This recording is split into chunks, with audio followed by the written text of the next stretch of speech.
Hi friends, ஐநார் துணையில் அடுத்து என்ன நடக்க போகுதுங்கிறத பார்க்கலாம். நம்ம சேனல் இன்னும் சப்ஸ்கிரைப் பண்ணாதவங்க சப்ஸ்கிரைப் பண்ணிக்கோங்க.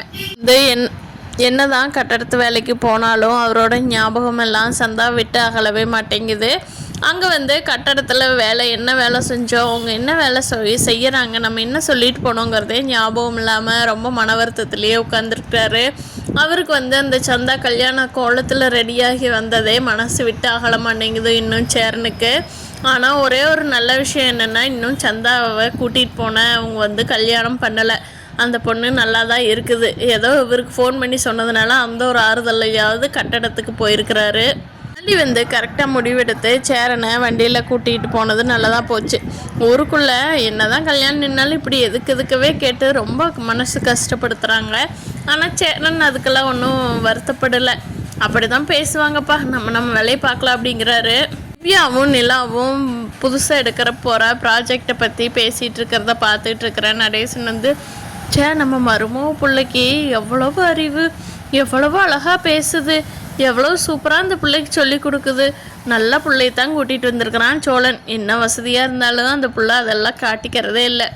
நல்ல பிள்ளை போ அப்படின்னு நினச்சி பெருமைப்பட்டுக்கிட்டு இருக்கிறாரு நடேசன். இந்த நிலாவோட ஃப்ரெண்டு திவ்யாவுக்கும் நடேசனை ரொம்ப பிடிச்சிக்கிச்சு. எவ்வளோ சூப்பராக பேசுகிறாரு நிலா உங்கள் மாமனார் அப்படின்னு சொல்லி ரொம்ப சந்தோஷப்பட்டுட்டு இருக்காங்க. ஒரு சவாரிக்கு போன சோழன் ஒரு கல்யாண ஜோடியை கோயிலுக்கு கூட்டிகிட்டு போயிட்டுருக்காரு. அப்போ அவங்க ரெண்டு பேரும் போய் லவ் மேரேஜ் பண்ணிக்கலான்னு பேசிட்டு வர்றாங்க. இதெல்லாம் கேட்டுட்டு இருந்த சோழன் எனக்கு லவ் மேரேஜ் தாங்க, கல்யாணம் முடிஞ்ச கையோடு போய் ரிஜிஸ்டர் எங்கே பண்ணலாம், எப்படி பண்ணலாங்கிறத நான் சொல்கிறேன் அப்படிங்கிறாங்க. ரிஜிஸ்டர்லாம் பண்ணணுமா, எங்களுக்கு அதை பற்றி தெரியாதுங்க ப்ரோ அப்படிங்கிறாங்க. ஒன்றும் பிரச்சனை இல்லை, நான் பார்த்துக்கிறேன் அப்படிங்கிறாரு சோழன். அவங்களும் ஓகே சொல்லிவிட்டு ஜாலியாக கோயிலுக்கு போயிடுறாங்க. கோயிலுக்கு போய் கல்யாணம் ரெடி பண்ணினப்போ அந்த பொண்ணோட அப்பா யாரையோ 4 பேர்த்த கூட்டிகிட்டு வந்துடுறாரு. அதை பார்த்த அந்த பொண்ணு லவ் பண்ணுறவன் மாலை எடுத்து நம்ம சோழனோட கையில் கொடுத்துட்டு காம்பவுண்ட் எகிரி குதிச்சு அவனும் அவன் ஃப்ரெண்ட்ஸும் ஓடி போயிடுறாங்க. இதை பார்த்து சோழனுக்கு என்ன பண்ணுறதுனே தெரியல.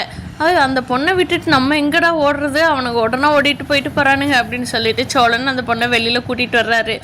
என்னம்மா இப்படி ஓடிடுறானுங்க அப்படின்னு சொல்லி. ஆமாங்க அண்ணா, அவனுங்க ரொம்ப பயந்தவனுங்க அப்படின்னு சொல்லிட்டு வெளியே வர்றாங்க.